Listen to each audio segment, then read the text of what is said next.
Hello, everyone. I'm Dr. Kelly Martin Schuh, Amazon best-selling author, speaker, and transformational coach for women. And today we're going to talk about what Cupid failed to tell you. 3 keys to everlasting love. I'm so excited that you're here. And before we dive deep into a conversation that is so needed by so many of you, so many women out there that are single and they're looking for love in all the wrong places and they can't figure it out, or they find themselves in a relationship that is not working, or maybe they've been in a relationship that's not worked for decades, years, feeling like you're wasting your time, and you see your other girlfriends out there happily in partnership and you wonder what's wrong. Whoop, that's my daughter. My little love. And so before we get started, we're going to get grounded. I want to do a meditation to really get you prepared to receive the information that we're going to talk about today. 3 keys to everlasting love. So I'm going to have you, as you're listening, close your eyes and take some nice deep breath in. Breathing in from the top of the head to the tips of your toes. Allowing the mind to still. My invitation for you is to be here now, present, and open to receive the blessings that are available to you now. I want you to imagine that there's a light right at the base of your spine. And with each breath, that light gets brighter and brighter and brighter. Allow that light to fill you up. Lighting you up from within. The light begins to rise from the pelvis. It rises up the spine, connecting you into your heart space. And feel this light expanding into every cell of your body. For in the darkness, it only takes a spark of light to dispel the darkness. I want you to imagine that every cell of your body is ignited with light and love. And that light extends out beyond your body as you are a beacon of light and love. Breathe the way you would breathe if you felt this light emanating from your body. For at the end of the day, ladies, you are light. And it's time to let your light shine and let the love shine from within. A few more deep breaths in. And when you're ready, you can open your eyes, coming back into the room, wherever you are. Here, now. Hello, Arnie from England. So, let's talk about this. You know, I know many of you are waiting for Cupid's arrow to come back and hit you with love. But I'm going to tell you a secret. Lean in. The secret is the love that you're searching for is already in you. It's already there. All you need to do is tune in. Tune in and begin to love yourself like never before. Because you came from love. You came from the divine. And so the first key to creating that everlasting love that you're looking for, you think Cupid's going to come and you're going to be stricken by love, and it doesn't work that way. We have to start to cultivate that love from within. And that's why we started with a meditation, so that you can begin to connect to your own love and light. And no matter where you are in the world, and no matter what your circumstances are, love is always present. It takes a willingness sometimes to find it. And sometimes it can be a struggle. So as we review this or go over this first key to everlasting love, is that love that you're searching for out there, it's in here. So for some of you, that might be really hard. And maybe you're struggling, and maybe you're depressed, and maybe you're anxious, and maybe you see all of your other friends in love and in partnership, and you're wondering, what's wrong with me? I can remember feeling that way. I'll actually never forget the phone call that I made to my mother many, many moons ago. And I had been dating and was not feeling successful in the dating world. In fact, the rest of my life was going really well. And I can remember I had just found out that a family member was engaged. And this family member had had a lot of struggles in life. And, you know, I thought, wow, if he can find love, what's wrong with me? Right? And I know many of you feel that way. And I can also remember right around that same time, one of my dear friends had also found love, and I was invited to his wedding. And so here again, yet another person finding love. And here I felt all alone. So, ladies, here's what I decided to do. I decided that I had to learn to be okay and fall deeply in love with myself. I had to know that there was a future that was possible. I had faith. And at the same time, I decided to feel that love from within. No matter what, no matter what, knowing that I would be totally okay in life if I never found that partnership. So that was the first key. And I can remember crying and bawling to my mother going, what's wrong with me? Are my standards too high? You know, am I too difficult? Am I looking for something that doesn't exist? And I'll never forget, she said, sweetie, there's nothing wrong with you. And whoever you are that is listening in, there's nothing wrong with you either. Okay? And so she said, keep those standards up. Your man's out there. Just keep on pressing on and living your life and loving your life. And it was that day that I decided to take it on. And things started to turn from that day forth.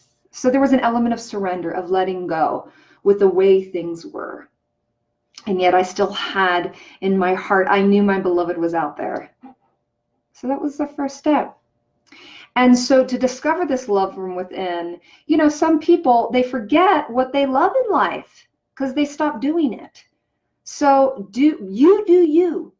You do you. You know, what is it that lights you up, or what is it that used to light you up? Go out and begin to cultivate that love, that self-love. So that self-love might look like in the morning, giving yourself 5 extra minutes in bed, and maybe slowly going down to the kitchen and making some tea and sipping that tea like it's the most pleasurable tea or coffee in the world. And then maybe journaling. Maybe that's something that you love to do and you haven't done for a while, for whatever excuses. Or maybe dancing. I went to a Latin and Caribbean dance class today and moved my hips. And baby, let me tell you, it felt so good. I felt alive. I felt that love that's already inside of me. Maybe it's a walk in the woods. Maybe it's a date with a friend. It could be anything.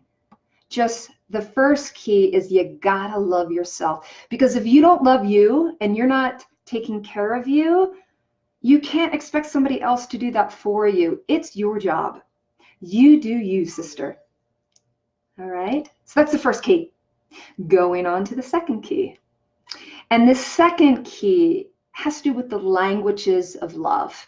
This is not my work, but there's a book called The 5 Languages of Love that I highly recommend. And if you don't know what language you speak, it's going to be really difficult to be in relationship, even with yourself, and be feeling like you're in love, that everlasting love. So today we're going to review what are the 5 languages of love. You want to write this stuff down if you don't know it, okay? The first one. So anyway, before I go over them, let me give you a reference point. Is that in love, we speak different languages. We're all different.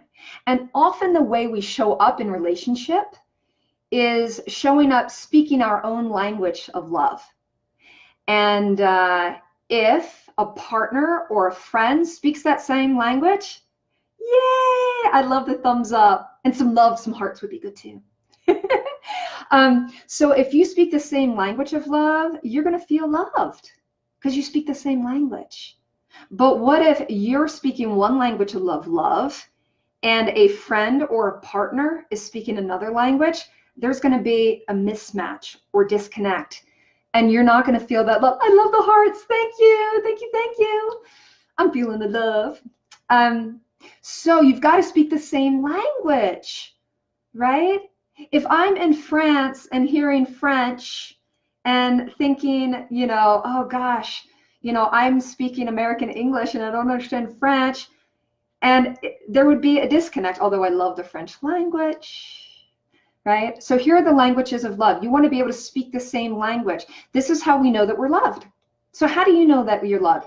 You're going to find that you have 2 favorite flavors or two languages that you speak. And unless you're hearing that language or seeing that language or expressing or receiving, that's the word.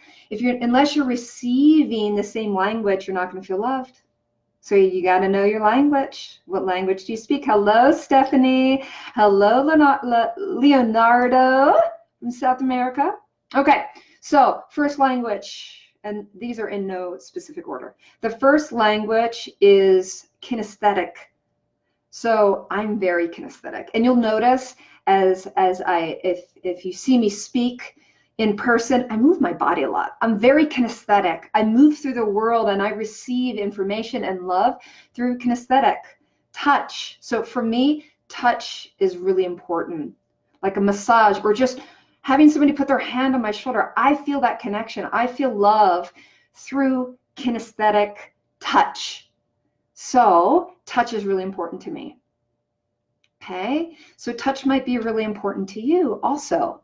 And if you're in a relationship where kinesthetic, that is the language that you know that you're loved in, and your partner never touches you, you're gonna feel like, unless it's sexual, right? Even just a gentle touch or a massage or, right? You're gonna say, I'm not feeling the love, okay? So kinesthetics one. Another one is auditory. So some people need to be told that they're loved. So the I love you kind of statements, all right? And so auditory is the second one. The third one would be acts of service.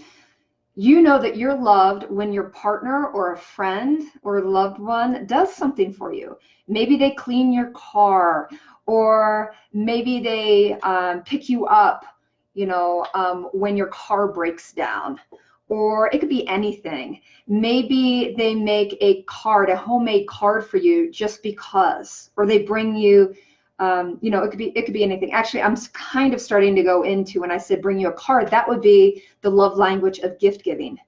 So some people know that they're loved when they receive gifts. So acts of service is literally being in service, cooking you dinner, cleaning your car, you know, just doing something for you. That would be an act of service, which leads me to the third one, which is gift giving. That you know that you're loved when you receive gifts, and they don't have to be gifts of large, you know, magnitude and price. It could be very little things. It could be a little truffle, right? It could be any little gift.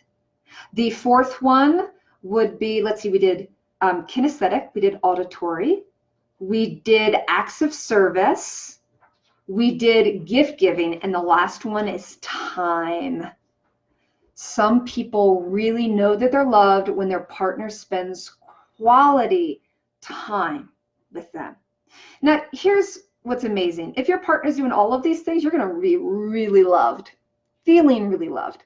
But here's the reality, is that you'll have like two favorite ways that when your partner or your friend is doing these things, I love, then you have this feeling of, wow, I'm loved. And if your two favorite languages, they're not speaking it, you're not going to feel loved.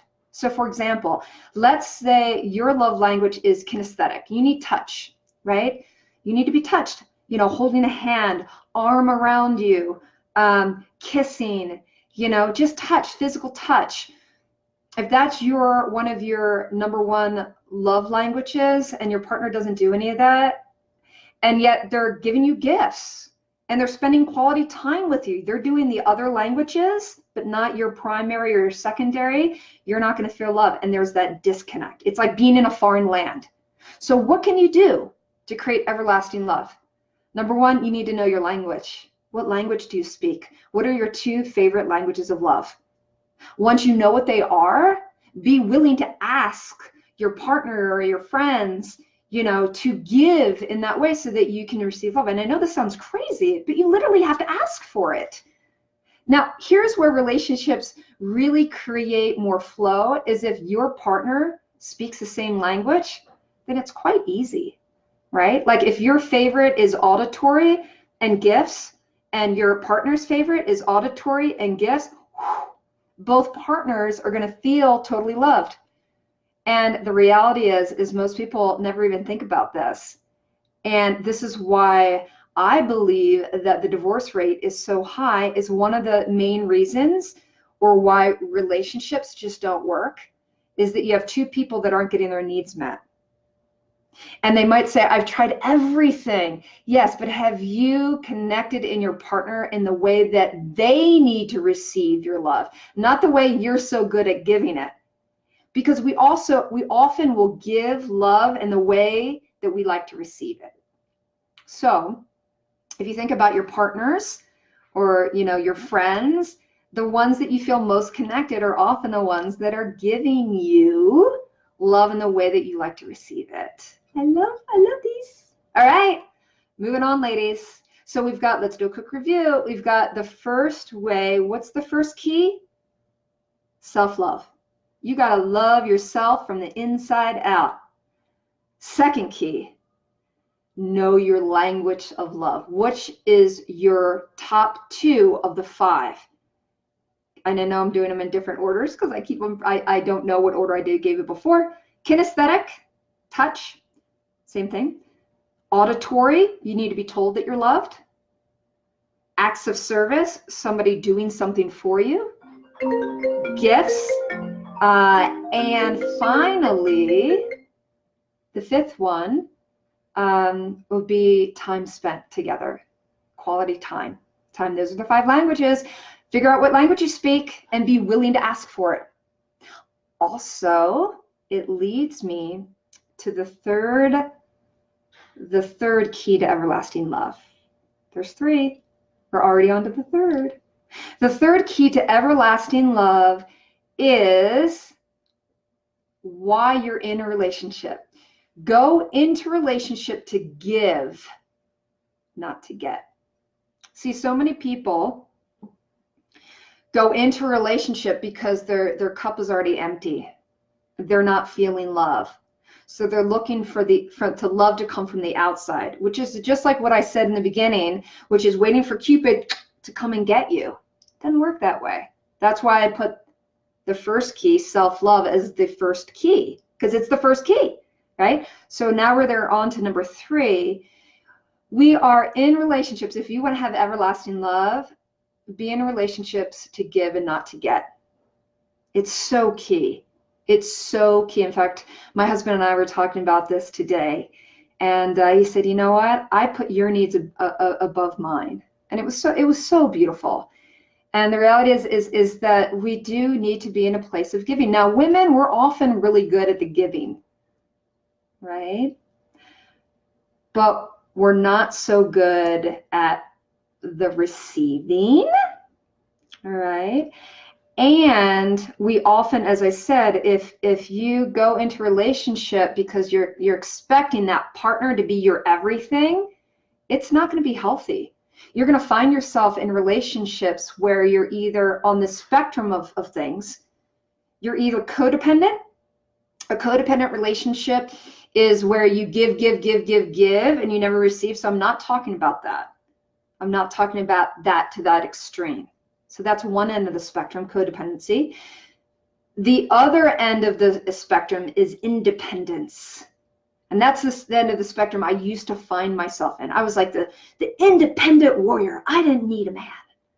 And yes, I still don't need a man, but I love having a man.